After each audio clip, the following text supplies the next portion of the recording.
আসসালামু আলাইকুম রহমতুল্লাহি ওয়াবারাকাতু।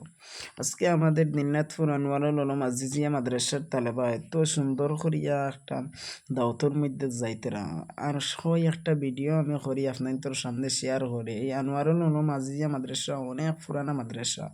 এই মাদ্রাসাতে আমি নিজেও একসময় পড়েছি। আজকে অনেক কষ্ট লাগলো, দুঃখ লাগলো। আমরা যে ছোটবেলা আনন্দ করতাম এই মাদ্রাসার সবাই মিলিয়ে একলাগে দাওয়াত যেতাম, দাওয়াত খাওয়া যেতাম। তো আজকে মূল উদ্দেশ্য থাকলো গিয়ে এগুলো কথা যে আমরা কেন পড়া শেষ হয়ে গেছে, আরে এই আনন্দগুলো যা পাইছি আলহামদুলিল্লাহ, অনেক শুক্রিয়া। আজকে তারা যাইতে এত চমৎকার মায়া লাগে। আর আপনারা কোন জায়গার থেকে দেখছেন ভিডিওটার মধ্যে কমেন্ট করে জানাই। এবার আপনারা প্রত্যেক ঘরে ঘরে একটা একটা ছেলে আজিজিয়া মাদ্রাসার মধ্যে দান করবা, কারণ আল্লাহর নবী সাল্লাল্লাহু আলাইহি ওয়াসাল্লামের দরজগার মধ্যে যদি আপনার ছেলে দান করেন, কাল কিয়ামতের দিন এই ছেলে সোনার টুপি ফিন্দাইব মারে অপরে। আর দেখো কত লাইন দরিয়া যাইতেরার লগে আমাদের হেড মৌলানা আব্দুর রহিম সাহেব আছেন, আর আমাদের মৌলানা হাফিজ রমিজুল ইসলাম সাহেব আছেন।